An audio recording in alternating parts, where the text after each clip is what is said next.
What we got going on this morning is it's September 9th. It is actually a Wednesday. And tomorrow, Sue and I are going to be leaving our wonderful campground here at the Wisconsin State Fair RV parking lot. And we're actually only going to leave for a week because we're going to go real camping.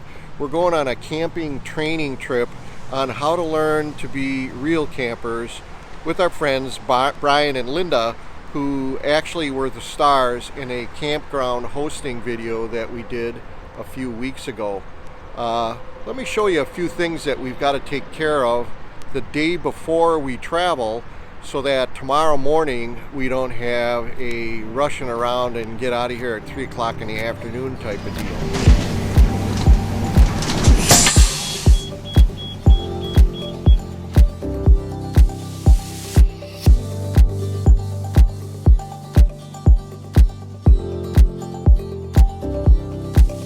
So Sue and I are going to be going to the usual full hookup site, but along the way you always want to make sure that you have a backup plan in case something happens and you're stranded and you need your services, or worse yet, if you get there and things aren't quite set up right, you want to have some reserve. So one of the things that I'm going to do, other than the obvious, is to dump our tanks and everything.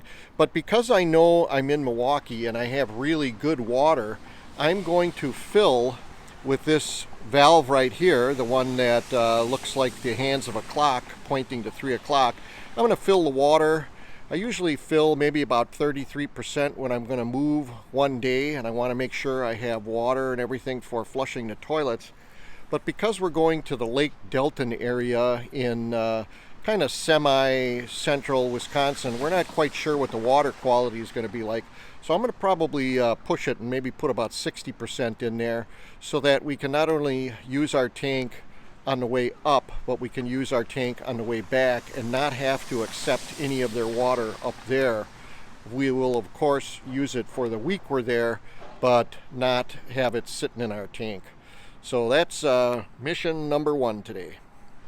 Let's go inside and check on Sue and see what she's doing in there. I want to warn her that I'm going to be turning the water off, so she needs to know what I'm doing, just like I need to know what she's doing to prep for tomorrow's road trip.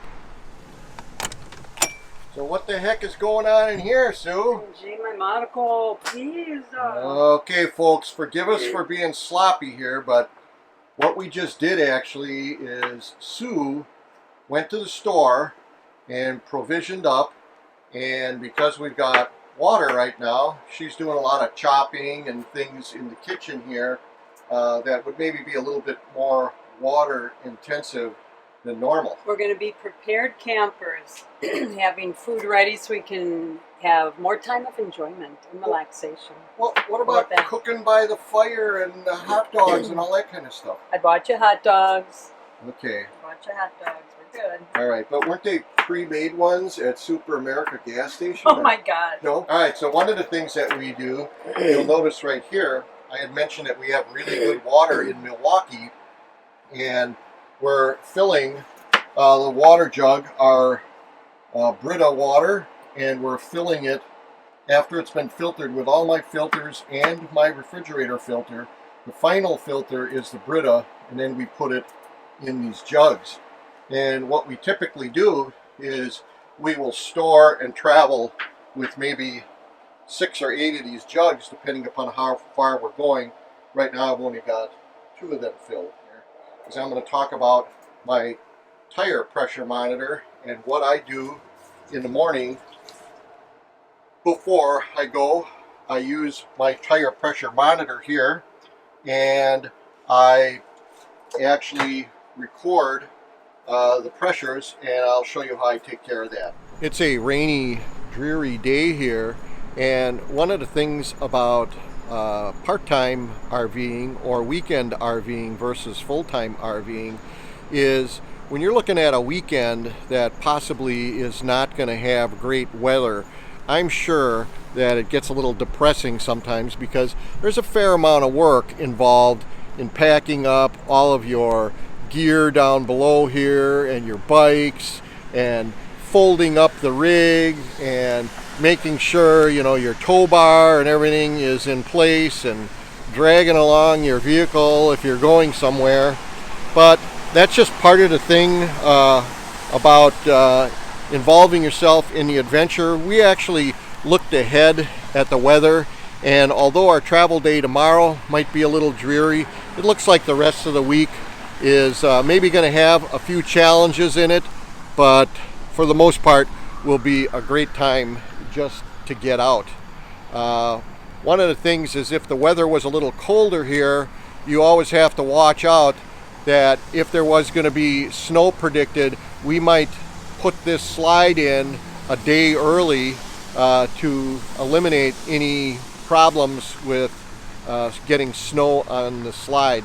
I had mentioned that today's September 9th. Hopefully on September 10th we don't have a problem, but about 1 month ago, or about 1 month further down the road, that could certainly be a problem here in Milwaukee.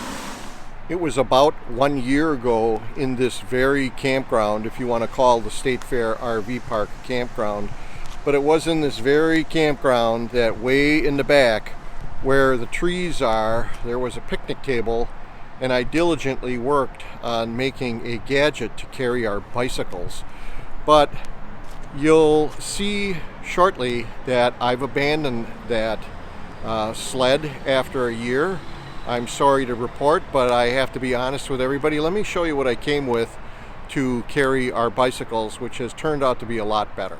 The trouble with the way I was carrying the bicycles was that every time I would have to put my bike with the handlebars on the sled to lower it down this distance so that it could fit in and not hit this top edge, was I had to take the front tire off. And you would think that that would do the trick, and it did. The problem is that there's many times that I would have to adjust that brake there because you couldn't get the concentricity perfect every time. And I was okay with that too.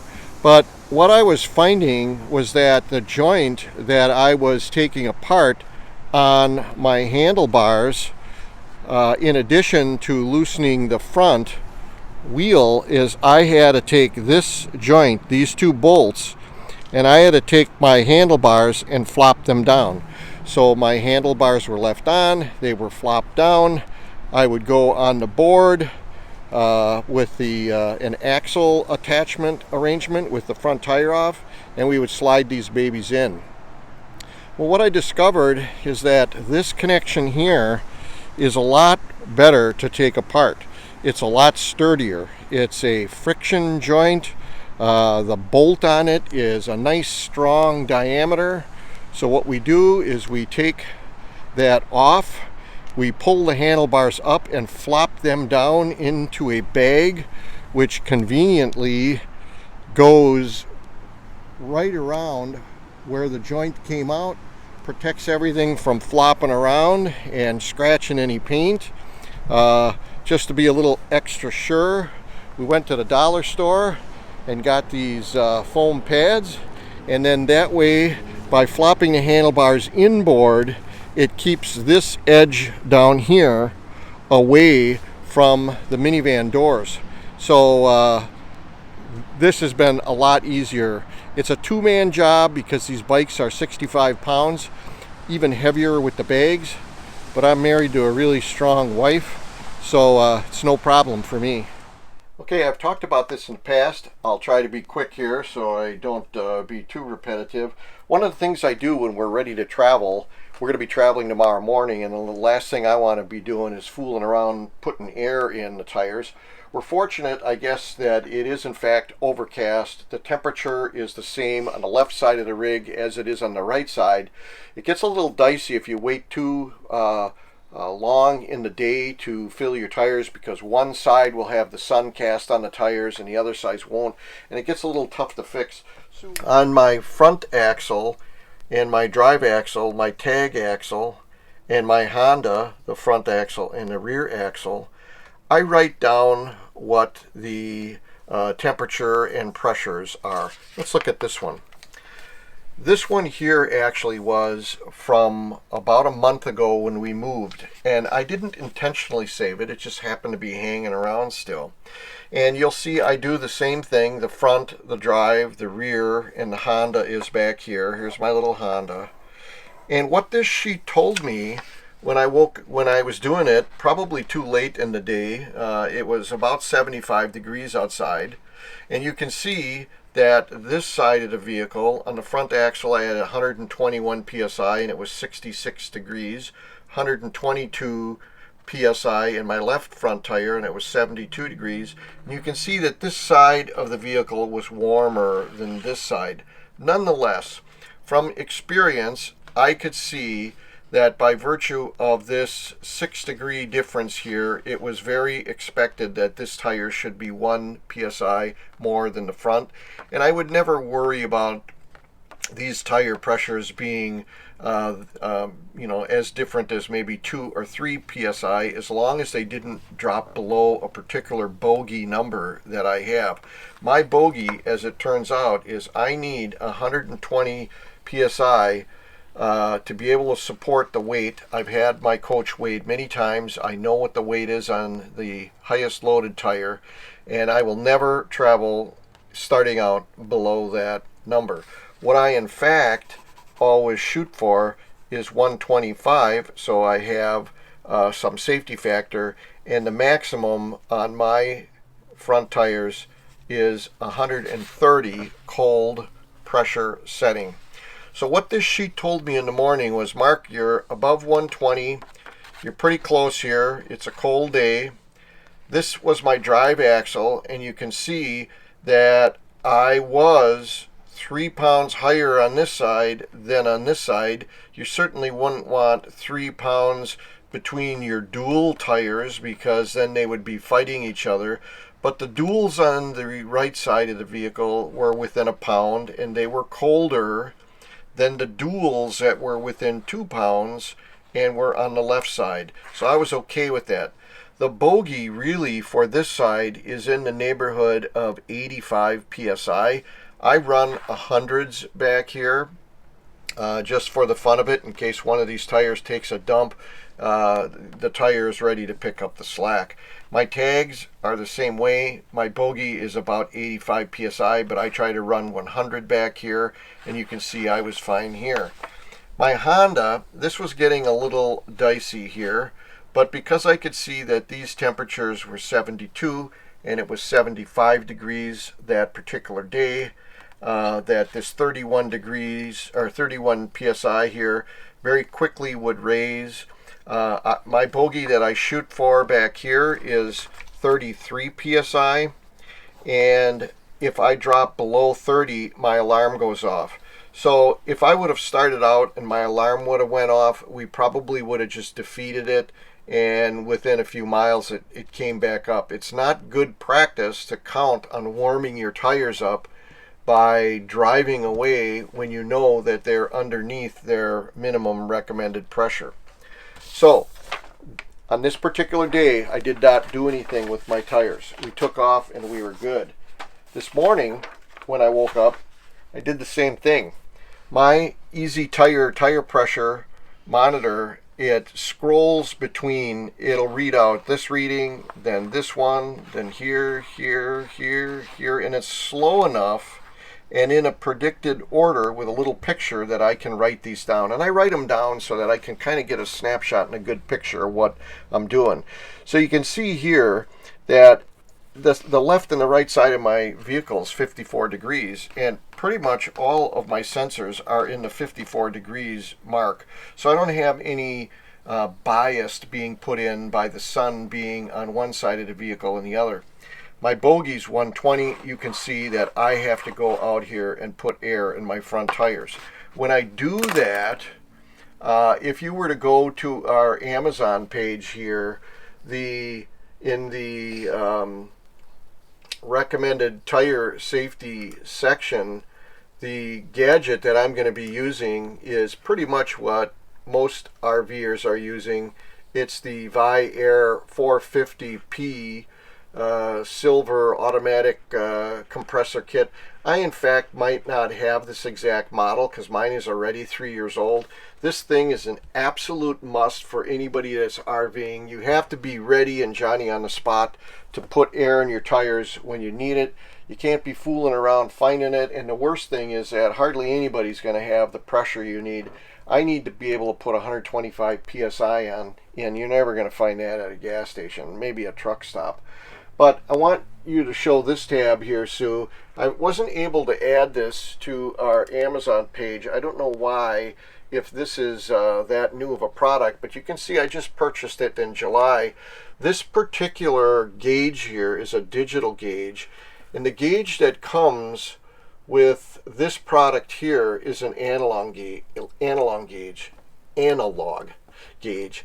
And although I love this product and I love how this thing works, I never really liked that gauge. It just seemed a little tough for me to get the pressure exactly how I wanted it. So I took a chance and I bought this thing, and I'm telling you, this is the catch pajamas. So if you have a Viair and you want to have it get even more awesome, I would probably recommend that thing. I'm going to have that thing in my hands shortly. So to wrap up, what I'm going to do now is I'm going to go outside. I'm going to probably bring my fronts up to 125 psi. And what that means is if all of a sudden it was 95 degrees here, the next time I move, I'm going to actually have a little bit too much pressure in my tires here. And because I did not move on them, and because I would be doing a cold pressure analysis in the morning, I would actually adjust them to the 125 cold pressure. You don't do any adjusting for hot temperatures once you're on the road. That's a fool's errand. So I'm going to probably bring these up to 125 because my bogey here that I use is 100, but I know personally that I don't even need 80 or 85 in these tires. I'm going to leave my drives alone. They're nice and even. 92, 93, 92, 92. That's a dream. My tags, 93, 93. I don't need more than 80 or 85 psi back here. That's a dream. The Honda's going to be a problem. This alarm was already going off, so I'll bring these up to 33, 33, 33, 33. So what the TPMS has done for me is, it's told me a day early, just by pressing a button and letting them cook, that I don't have a flat tire that I have to get fixed lickety-split. That happened to me one time, so I'm speaking from experience there. And what it gave me is it gave me the road map of what I got to do, and I can see that I basically have about half of the work that I would normally have if I had to do everything. And then plus these will monitor what's happening tomorrow. So that wraps up that part. I'm going to go out there and get busy, honey. Get going. Come on. Let's go. Come on. You cut it off. It's the next day, and we're taking off. I'm waiting for Mark to pull out so I can pull up behind him in the Honda. And walkie-talkies are a must. Are you good? I'm good. All right, I'm pulling up behind you. Yep, I hear you. Left signal. Left is good. Right is good. Brakes are good. All right, we're looking good. Permission to come aboard. You, Captain.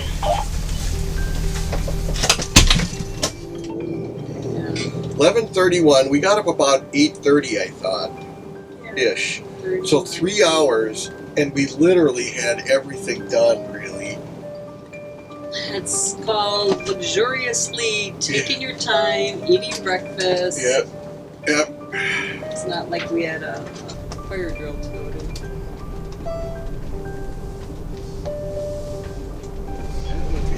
Take the ramp ahead, then keep right.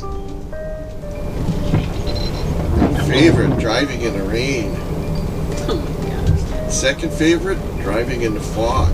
Third favorite, driving in the snow. Fourth, ice. Oh my god. That would have to be the worst. Hey, That would be no driving. There's no reason to be no driving this in weather like that.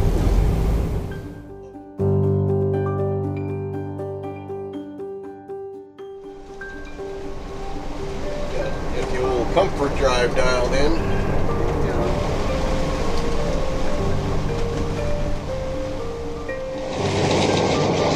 So we didn't forget the Honda because I see it back there. That darn car still following us.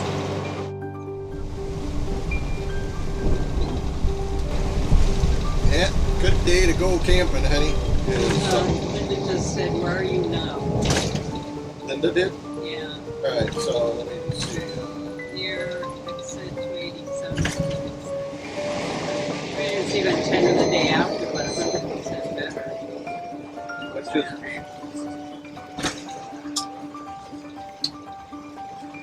Refrigerator open?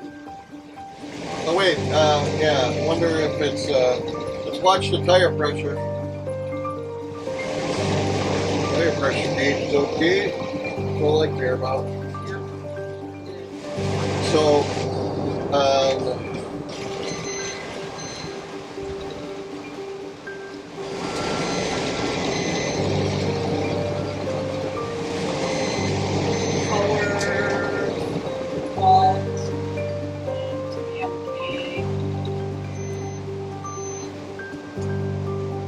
So we're going in and out of electric, kind of flashing back and forth.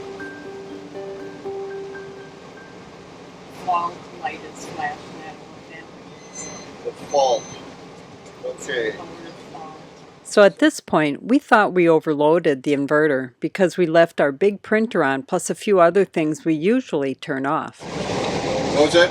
It's still, I turned it off, it's still flashing the fault. Yeah, because I wonder if the circuit breaker is below. Let's see. That thing was talking about the inverter, which is underneath my seat in the bay. All right, the red light stopped flashing now. Well, maybe that did the trick. That would tell you that there was too much power heating the coil, but I kind of doubt that. I think that's it. That'd be nice. Wow, that thing brings that much power?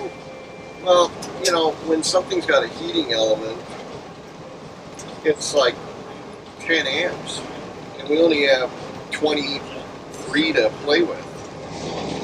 Linda just said, we'll be stopping at the first rest stop to check everything.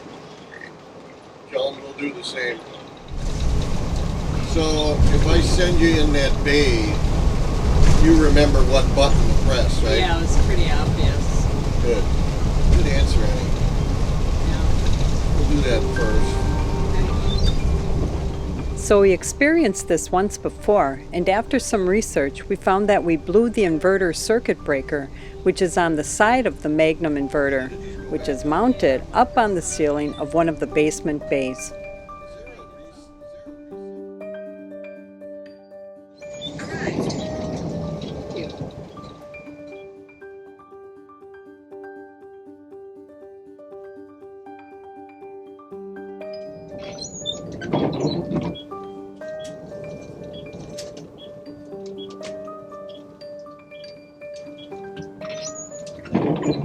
There's something in the front there that I'm going to drive over. Cake cup.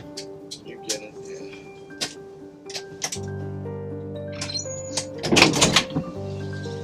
Oh, there they are.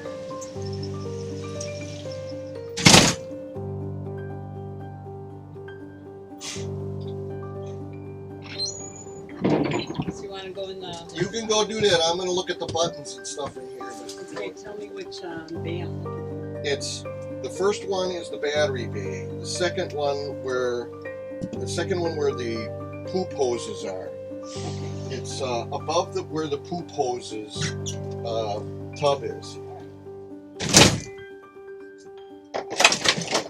It was not popped out. It was not. Any fuses in the bathroom? Circuits? Unknown fault. So you pulled the poop out and slid in there that fast and looked at it? Yeah. You know, studying it too, it's like, where is it? Where is it? It's like, oh, I gotta get myself in here first. Yeah, and it's way up there. It's on the white box. Correct. See, now it's all coming on. Yeah, but we got the unknown fault 80. Anything you can do to help? No. Our inverter is, it's pretty old. And we had a couple of weird things happen over the last 2-3 months. We're getting some faults. So it could be in the process of failing. And that could potentially mean that we wouldn't have our refrigerator working. No, I think it would work when we're plugged in. It just won't work now because our inverter takes the battery power and makes AC power. So on RV2, somebody said he just reset the inverter and the code cleared. Right. How do you reset the inverter? I think there's another button down. Is there any more buttons? Let me go. Wait, Would it Continue on the road. say reset? Yes, and it would be red. Take a flashlight. So here's Brian with his rig. And did you get ready yesterday at all yourself, or did you just get ready today? Well, this is a 2-day process. Okay. We put our refrigerator on overnight to get it nice and cold. We load up things the night before, and then we finish it this morning. Okay, I see what you're saying. Hook up bikes, hook up all our finishing gear, our food in the refrigerator. So here you got. So I was actually traveling a little bit faster than I usually do because I didn't want to look wimpy in front of you, but now I'm confessing that I normally don't drive that fast. I putz along about 60. All right. Although in this weather, I'm not real thrilled going. We'll go check out Sue. She's fixing the inverter. We'll Okay. see you guys later. So last time we had a problem with everything going out. This is the breaker that had to be reset. It's buried back and up on the ceiling of the bay. It's not easy to get at. But as you can see, it's not popped out and it looks okay.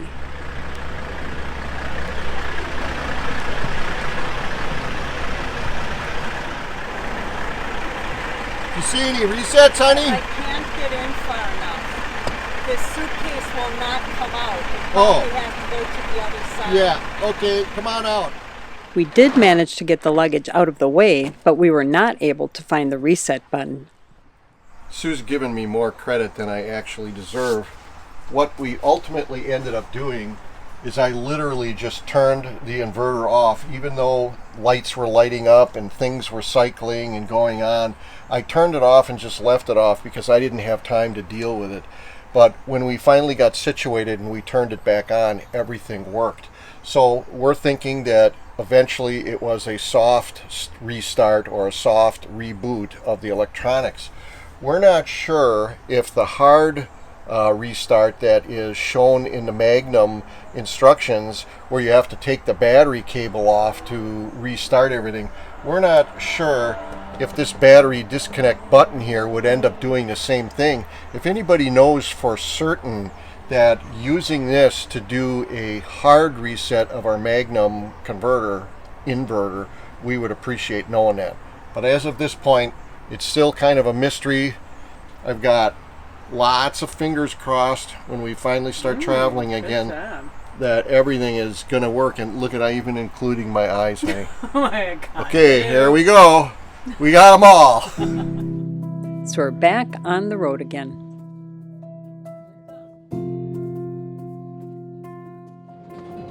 Darn, Brian's getting ahead of us. This is not a race. Yep, that is. No, it's not. We do not care if we're winners. That's Honey, you can't swear on you. We do not care if we're winners. That's baloney. Baloney. Baloney. Care if we get there safe. And with our One inverter. happy piece. And with our inverter working. Right. So far, so good. Thank you, everybody. Thank you for working. So it looks like everything's going to be okay for now, anyway. And we're back to driving on our drive day, doing the things we do to entertain ourselves, like the random thoughts. I wonder if people selling fireworks, if it was a home year or a bus year. These are the type of things I think about. Then there's testing the horn. That was fun, huh? There's He's also reading the billboards. Oh, I know where I'm going tonight. And there's just plain old simple whistling. All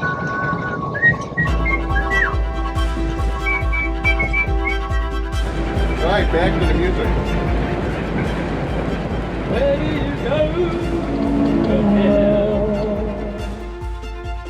So Brian and Linda decided to stay at the Mirror Lake State Park, but we decided to stay at the Country Roads Motorhome and RV Park. It's for the older kids. Full hookups, not too far from downtown Wisconsin Dells, and a lot of nature and hiking.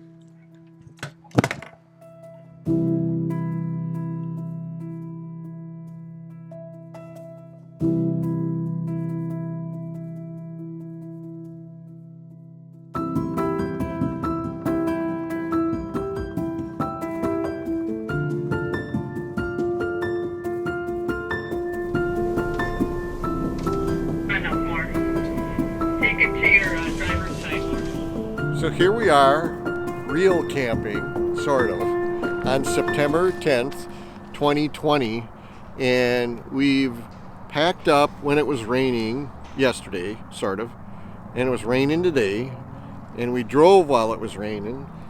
We set up while it was raining, and now it's here and it's kind of wet. It's not raining though. Myles, you can see, is right there. Yeah, there he is. And our friends are at a state park. We're going to probably see them tomorrow.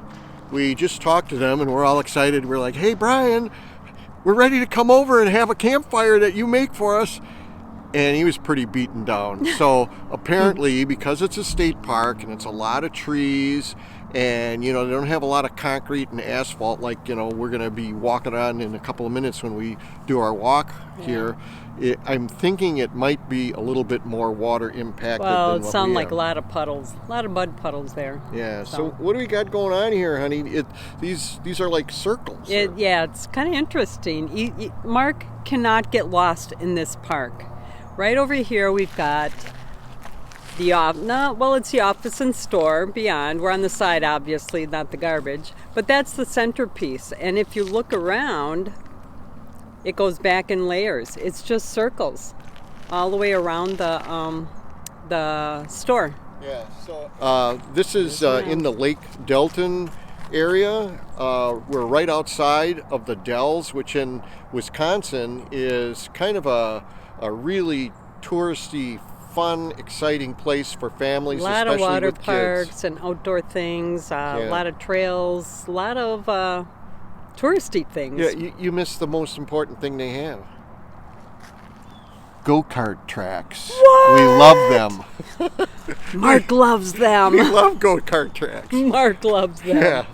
All right, well, let's walk around and check this place out, and we'll bring you along when we go to Brian's tomorrow. We'll let him cheer up a little bit, maybe have a schneck in the morning and a coffee. Rest. Yeah. All right, let's start see ya. walking.